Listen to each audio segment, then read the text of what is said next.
नमस्कार, मैं हूं पूजा। बिहार न्यूज में आपका स्वागत है। खबरों की ओर बढ़ने से पहले एक नजर सुर्खियों पर। दिसंबर 2026 तक पूरा होगा भूमि सर्वेक्षण का काम। 31 मार्च 2025 तक जमा करनी होगी वंशावली की जानकारी।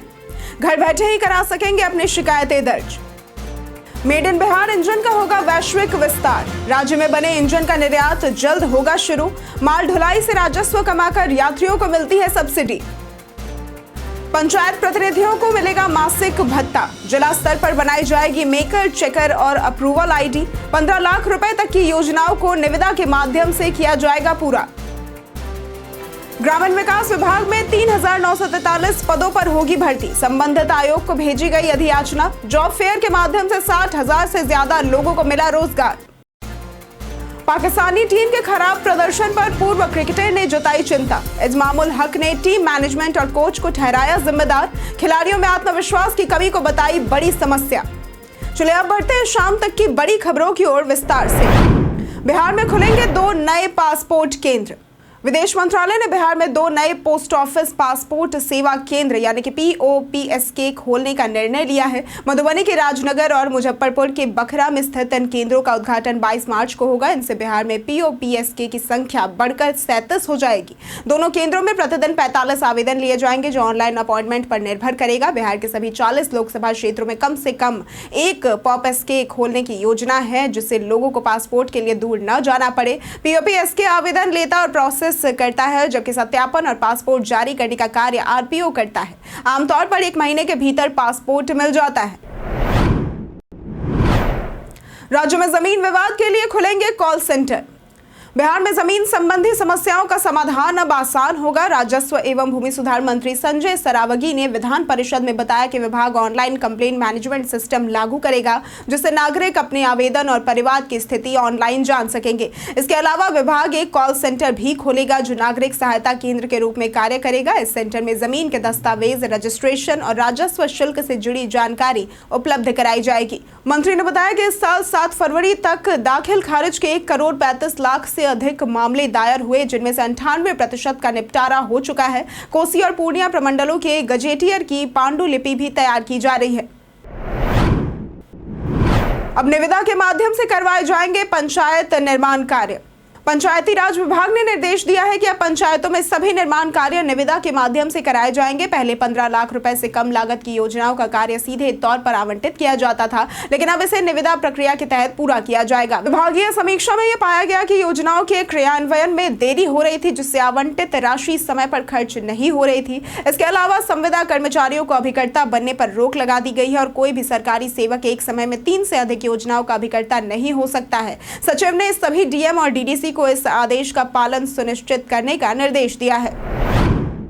बिहार में भूमि सर्वेक्षण का काम दिसंबर 2026 तक पूरा करने का लक्ष्य रखा गया है। भूमि सुधार मंत्री संजय सरावगी ने बताया कि रैयतों को फॉर्म 2 में स्वघोषणा और फॉर्म 3 में वंशावली की जानकारी 31 मार्च 2025 तक जमा करनी होगी। सर्वेक्षण कार्य में आई तकनीकी दिक्कतों को दूर कर अब प्रमंडलवार सर्वर सुविधा शुरू की गई है, जिससे आवेदनों और शिकायतों के निपटारे में तेजी आएगी। भूमि विवादों के समाधान के लिए ऑनलाइन शिकायत प्रबंधन प्रणाली तैयार की जा रही है, जिससे नागरिक घर बैठे ही अपनी शिकायतें दर्ज करा सकेंगे और उनका त्वरित समाधान होगा। इस पहल से दाखिल खारिज, म्यूटेशन और अन्य भू संबंधी विवादों का निपटारा आसान हो जाएगा। मेड इन बिहार इंजन का होगा वैश्विक विस्तार। रेल मंत्री अश्विनी वैष्णव ने राज्यसभा में बताया कि बिहार के मरहौरा स्थित रेल कारखाने में बने इंजन का जल्द निर्यात शुरू होगा। ये मेड इन बिहार लोकोमोटिव दुनिया में भेजा जाएगा। उन्होंने कहा कि 2014 में शुरू हुए इस कारखाने में बने करीब 100 लोकोमोटिव का जल्द निर्यात होने वाला है।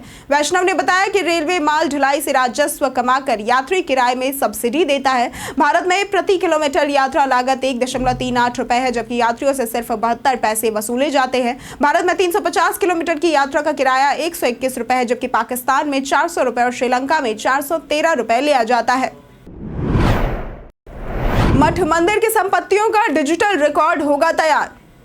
बिहार सरकार मठ मंदिरों की जमीनों के स्वामित्व को पारदर्शी बनाने के लिए ठोस पहल कर रही है। अब इन धार्मिक संपत्तियों का पूरा विवरण ऑनलाइन उपलब्ध होगा, जिससे अवैध खरीद बिक्री पर रोक लगेगी। राजस्व मंत्री संजय सरावगी ने बताया कि भूमि रिकॉर्ड के डिजिटलीकरण और आधुनिक अभिलेखागार की स्थापना से भूमि विवादों में कमी आएगी। सरकार ने विधि विभाग को पत्र लिखकर मंदिरों, मठों और ट्रस्टों की संपत्तियों का विवरण वेबसाइट पर प्रकाशित करने की अनुमति मांगी है। इसके अलावा भू सर्वेक्षण कार्य के लिए 13,920 विशेष पद सृजित किए गए हैं और 13,058 कर्मियों की नियुक्ति कर दी गई है, जिससे सर्वेक्षण कार्य तेजी से हो सकेगा। नीतीश सरकार ने बिहार के त्रिस्तरीय पंचायत प्रतिनिधियों को अब हर महीने भत्ता देने का फैसला किया है, जो पहले 4 महीने में एक बार दिया जाता था। यह भत्ता PFMS के जरिए सीधे खातों में जाएगा, जिसके लिए जिला स्तर पर मेकर, चेकर और अप्रूवल ID बनाई जाएगी। हालांकि भत्ता बढ़ाने का निर्णय नहीं हुआ है। पंचायत प्रतिनिधियों की मांग के बावजूद सरकार ने अभी वेतन पर कोई भी फैसला नहीं लिया है। पंचायती राज योजनाओं के क्रियान्वयन में तेजी लाने के लिए 15 लाख रुपए से कम लागत की योजनाओं को निविदा के माध्यम से कराने का निर्देश दिया गया है।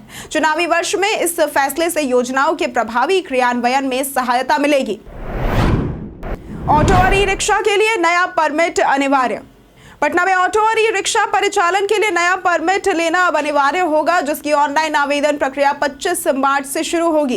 परमिट मिलने के बाद ऑटो का परिचालन 3 जोन ग्रीन, येलो और ब्लू के अनुसार किया जाएगा। ग्रीन जोन में कंकड़बाग, राजेंद्र नगर जैसे इलाके, येलो जोन में बोरिंग रोड, पाटलिपुत्रा क्षेत्र और ब्लू जोन में गर्दनी बाग, अनीसाबाद जैसे क्षेत्र शामिल है। प्रत्येक जोन के ऑटो उसी रंग में होंगे, जिससे यात्रियों को रूट पहचानने में आसानी होगी। यह व्यवस्था 1 अप्रैल से लागू होने की संभावना है। जिला परिवहन कार्यालय यानी कि DTO के अनुसार सभी ऑटो मालिकों को अनिवार्य रूप से यह परमिट लेना होगा।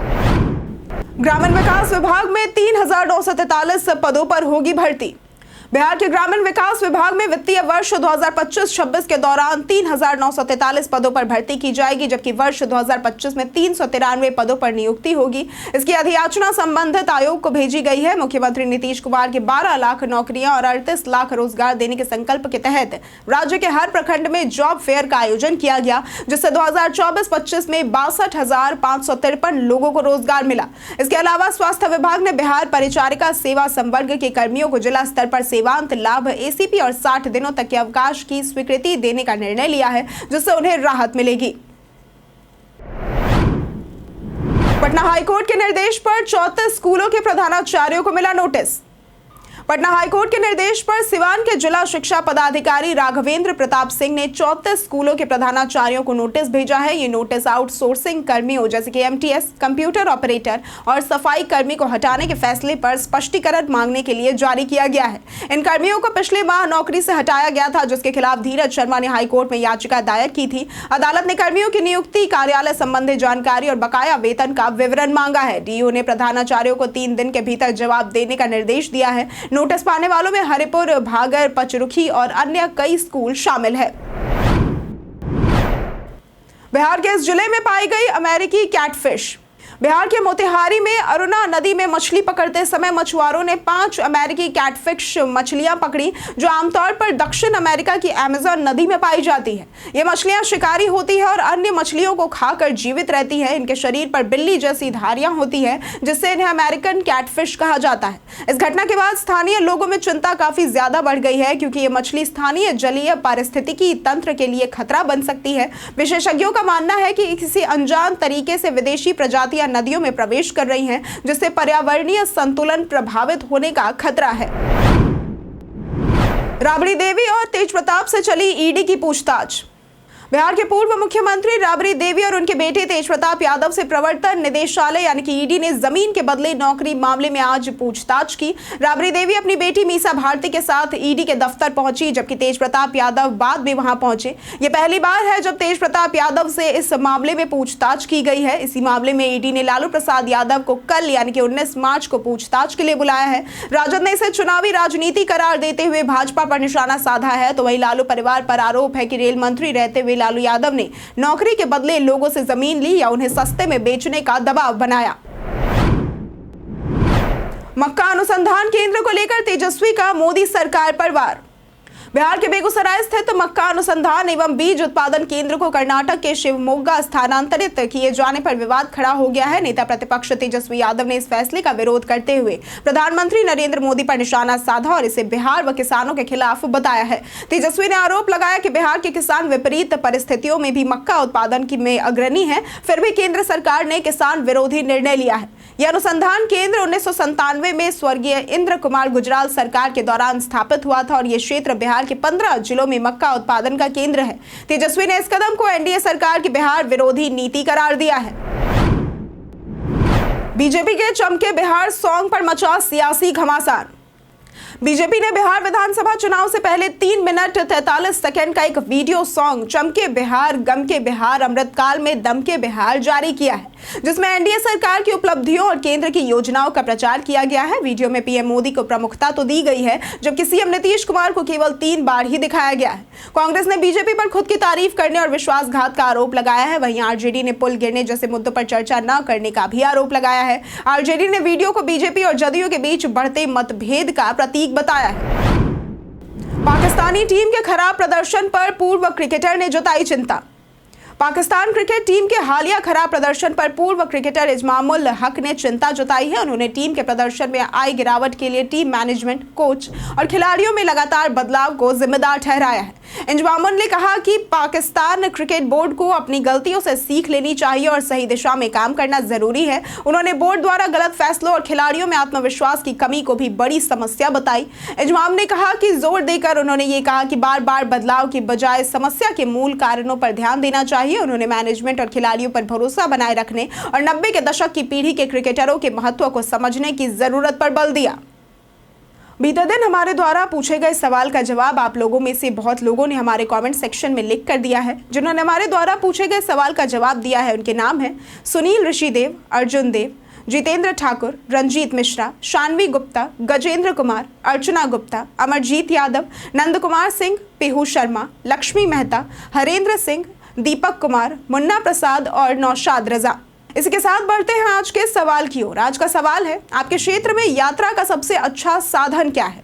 आप अपना जवाब हमें हमारे कमेंट सेक्शन में लिखकर जरूर बताएं। आज के लिए सिर्फ इतना ही। बिहार की तमाम खबरों के साथ बने रहने के लिए देखते रहे बिहारी न्यूज और साथ ही अगर आप यूट्यूब चैनल पर देख रहे हैं तो चैनल को सब्सक्राइब करें और अगर आप फेसबुक पेज पर देख रहे हैं तो लाइक और फॉलो जरूर करें।